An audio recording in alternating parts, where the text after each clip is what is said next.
देवाचें उतर ह्या नियाळमाळांत सगल्यांक तुमकां माय मोगाचो येवकार. आज आमकां शुभ वर्तमानांत आयकूंक मेळटा जेजूच्या बुजवणेची उतरां. धैर्य घेयात, भिये नाकात, हांवच तो. जिणी जावन आसा एक पॉयण आनी ह्या पॉयणा वेळार जायते वादळ कश्ट आमकां मेळटा आनी ह्या वेळार आमी धैर्य सांडटा.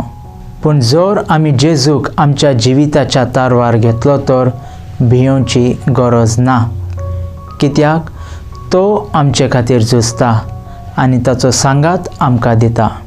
इमॅन्युएल म्हळ्यार देव आमचे सांगाता. जिणयेच्या हर एका मेटांनी तो आमचे सोवें आसूंक आशेता. जेजूक आमच्या जिवितांत जागो दिवया. भगवंत पावलू रोमकारांक बरयल्या पत्रांत सांगता, जर देव आमचे पक्षेन आसा तर आमचे विरोध रावतलो कोण आसा. मागुया. मोगाळा बापा, तुजें उतर मानून घेवंक म्हाका तुजी कृपा दी. सोम्या जेजू क्रिस्ता, बापाची खुशी करूंक म्हाका तुजो आदार दी. पवित्र आत्म्या, जा तूं आमचो आलाशिरो आनी वाट. आमेन. म्हजे बराबर तुमी देवाचें उतर नियाळ्ळें देखून देव बरें करूं. आमी परतून मेळासर पवित्र राव, खुशाल राव.